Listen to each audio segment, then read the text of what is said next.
So, what a weekend, huh? Monsoons, flooding. I don't want to hear anything about there being a drought. Okay. July 5th, the 5th of July. They still did the fireworks, but they cut them short because the river kept rising and basically washing out where they were trying to blow off the fireworks. So, uh, yeah, I called up all the guests that were on the way to the campground, my country estate, if you will, let them know to just stay home. It's crazy. So, and you saw exactly how much water was hitting the screens of my screen room. Man, is this bag made out of Kevlar? All right, we're opening up July 5th, which is one of those tall, thin cans. And oh, interesting. And this is interesting. First off, it's got the name Tenuta's on it, as in Tenuta's Deli, I believe. Um, this is called Cask and Copper Bourbon Barrel Aged Milwaukee County Stout.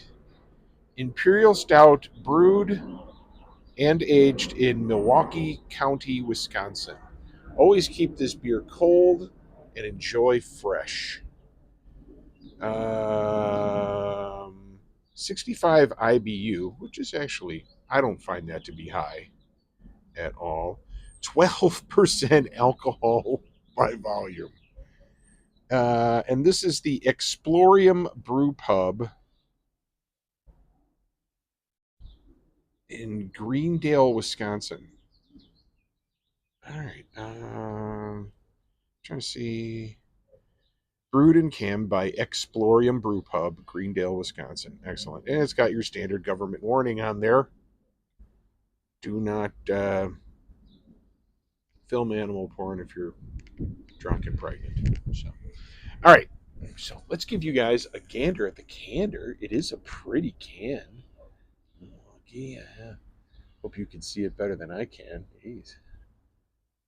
It is nice though. The only thing I'm objecting to is the fact that it's well, it is 12 fluid ounces. It's just to me, I like pints of Imperial Stout, but at 12% alcohol by volume, why do I need another 4 ounces? So let's pour it, baby. Let's pour it. And today we are going to be drinking this out of my beer hole because my beer hole is open for business. So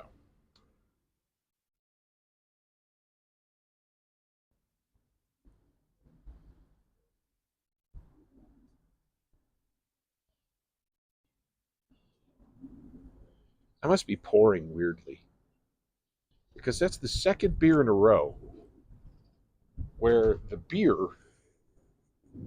ran down the side of the can. I had a whole curtain of beer in here between the glass and the can. So, gluten removed. Not that I have a problem with gluten. So, all right, let's take a look at this bad boy, huh? Look at how dark that is. That is a dark beer. No light's getting through there. You can't even tell that I'm drinking this out of my beer hole. I can't even tell where the words are written on the pint. So, uh, let's give it a sniff. I'll give you guys an idea of what it smells like. So, it's got that raisin smell, that almost high sugar raisin fruit smell to it. That is definitely just the malt, though. So, um, this is going to be very flavorful, just based on the aroma alone. This is going to be very flavorful. So, let's pop in and see what it's like.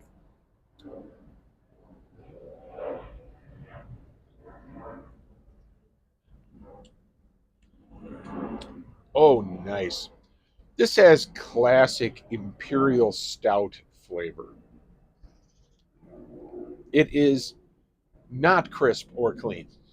It is a full-bodied, flavorful Imperial Stout.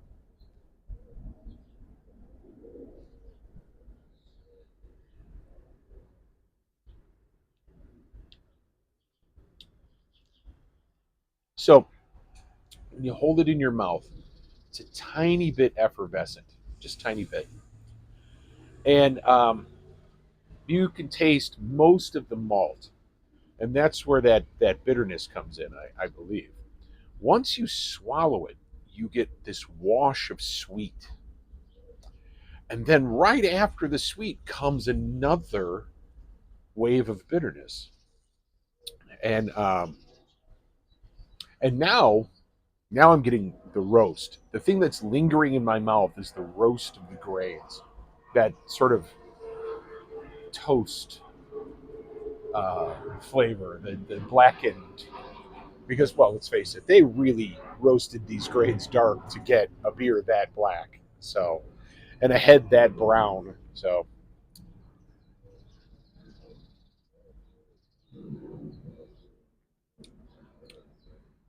had a little bit of chocolate in that swallow. I am definitely tasting the bourbon. It is a incredibly flavorful uh, imperial stout. I just realized, stupidly, there's a legend on the back here. Each year, we set aside a very special beer to be released on Black Friday. This big imperial stout has rested in a cask and copper bourbon barrel since before last year's release.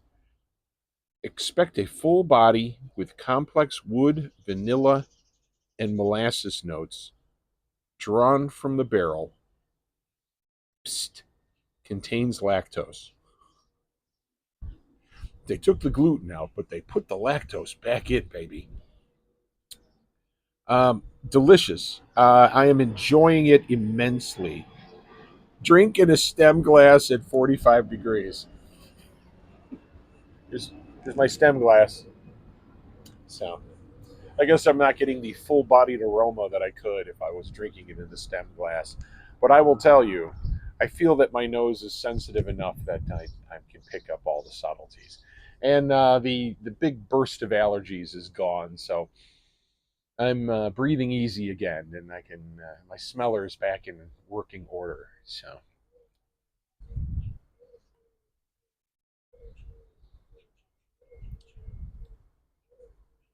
this is a delicious beer, but I have to say, it's probably a one and done beer. It's that intensely flavored. I say intensely, but I don't want to give anyone the impression that it's unpleasant. This is a very tasty imperial stout. If you love imperial stouts, and I know several people that do absolutely indoor adore imperial stouts. Um, Pick one of these up. I'll give you guys a gander at the candor once again.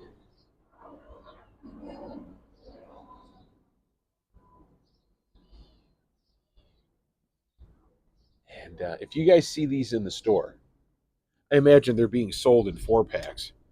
Um, if you see one of these in the store, and I do have to look up what Tenuta's has to do with it, since it's got Tenuta's right there on the label. So I have to find out if it's my good buddies at Tenuta's Deli, the folks that generously helped Big Tall Paul pick out beers for uh, the Advent beer calendar, and I'm sure he'd had the same on this, the July birthday calendar, and the whole thing. So the, Paul seems to be obsessed with my drinking beer.